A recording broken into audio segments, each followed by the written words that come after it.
Malaysia airlines हादसे में 80 बच्चे भी इस में मारे गए हैं जो फ्लाइट MH17 से सफर कर रहे थे।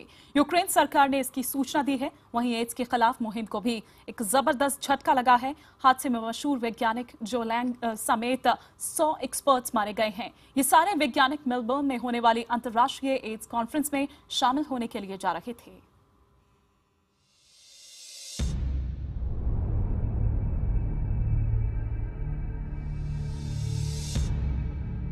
मलेशियाई एयरलाइंस के विमान को किसने मार गिराया? कौन है 298 जिंदगियों का गुनहगार?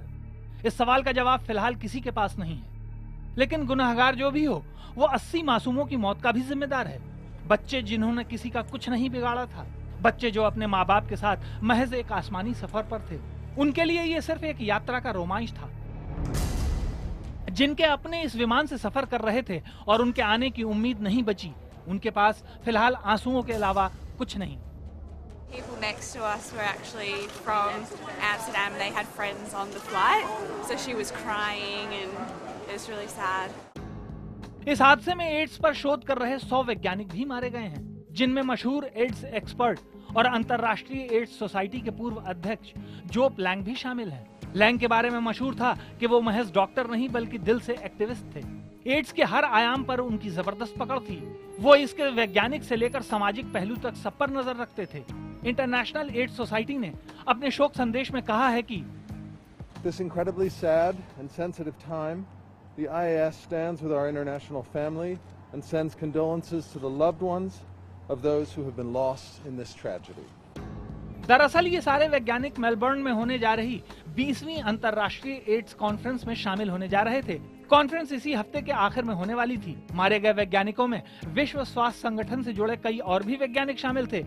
कॉन्फ्रेंस में आमंत्रित अतिथियों में पूर्व अमेरिकी राष्ट्रपति बिल क्लिंटन भी शामिल थे। उन्हें कॉन्फ्रेंस को संबोधित करना था। Bureau report, IBN 7। और गुरुवार को एम्स्टर्डम से कुआलालंपुर जा रहा मलेशियाई विमान मिसाइल हमले का शिकार हुआ। हमले में विमान में सवार 283 मुसाफिर और 15 क्रू मेंबर्स की मौत हो गई। मारे गए लोगों में करीब 80 बच्चे थे। इस घटना के गंभीर राजनीतिक और कूटनीतिक परिणाम होने की आशंका जताई जा रही है। विमान पर मिसाइल से हमला किसने किया, ये अभी तक साफ नहीं है। हालांकि विमान का ब्लैक बॉक्स मिल चुका है। इसके बाद अब हादसे के कारणों को समझना आसान हो जाएगा।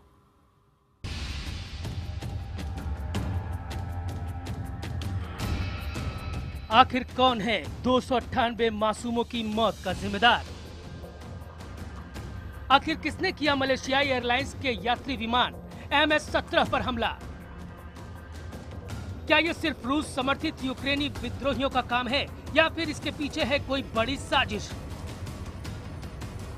आखिर किसने एक यात्री विमान को आसमान में ही मलबे में तब्दील कर दिया? तस्वीरें भयावह है। मिसाइल के वार ने विमान को आसमान में ही बिखेर दिया। आसमान से गिरे मलबे पूर्वी यूक्रेन के 2 शहरों डोनेत्स्क और लुहांस्क शहर के बीच गिरे। ये वही इलाका है जहां रूस समर्थक विद्रोही यूक्रेन की सेना से जंग लड़ रहे हैं। कहा जा रहा है कि इन्हीं विद्रोहियों ने इस विमान को बक मिसाइल से मार गिराया। जिसने भी यह हादसा देखा वो सन्न रह गया। I heard the noise of the planes and thought that bombardment would start soon. And I also heard shooting somewhere from above. मलेशियाई सरकार समेत कई अंतर्राष्ट्रीय एजेंसी इस यात्री विमान के क्रैश होने की जांच कर रही हैं। विद्रोही अपने इलाके में जांच एजेंसियों को विमान के मलबे तक आने की इजाजत दे चुके हैं। इस विमान ने 283 मुसाफिरों और 15 क्रू सदस्यों के साथ गुरुवार सुबह 10 बजे एम्स्टर्डम से कुआलालंपुर के लिए उड़ान भरी थी। करीब 4 घंटे की उड़ान के बाद ये यूक्रेन की हवाई सीमा से गुजर रहा था। ठीक उसी वक्त ये विमान रडार की पहुंच से गायब हो गया। कुछ ही मिनटों में पूर्वी यूक्रेन में उठते धुएं और मलबे ने ये गवाही दी कि इस विमान का एक भी शख्स जिंदा नहीं बचा है। Malaysia also welcomes call for an independent international investigation into the incident. Ukraine लगातार इस विमान दुर्घटना के लिए रूस समर्थित विद्रोहियों को जिम्मेदार ठहरा रहा है। अंतर्राष्ट्रीय मीडिया को अपनी दलील के पक्ष में यूक्रेन ने कई सबूत भी दिए हैं। यूक्रेन के मुताबिक बक मिसाइल प्रणाली विद्रोहियों के पास पहुंचना इस बात के संकेत है कि उन्हें रूस से ये मिसाइल मिले। अपने दावे के समर्थन में यूक्रेन ने विद्रोहियों और रूसी मिलिट्री एजेंसी के अफसरों के बीच बातचीत का टेप भी पेश किया है। We are providing those recorded phone calls where two military officers of Russia, GRU, the Minister of Defense, discussing. One is reporting and one is receiving the report about the shutdown of the plane. हालांकि Ukraine के दावों की अभी स्वतंत्र रूप से जांच नहीं की जा सकी है। सुनिए यूक्रेन के मुताबिक आखिर क्या बातचीत हुई विद्रोहियों और रूसी अफसरों में। पहली बातचीत 17 जुलाई को हादसे के फौरन बाद स्थानीय समय के मुताबिक शाम 4:40 पर रिकॉर्ड की गई है। Сбили самолет, группа минера за Янакиево упал. Сейчас поехали искать и фотографировать сбитый самолет. 30 минут назад где-то. Ну что у вас там? यूक्रेन के मुताबिक इस बातचीत में रूस समर्थित विद्रोही नेता इगोर बेस्लेर और रूसी खुफिया एजेंसी के एजेंट वासिली गेरानिन के बीच बातचीत हो रही है।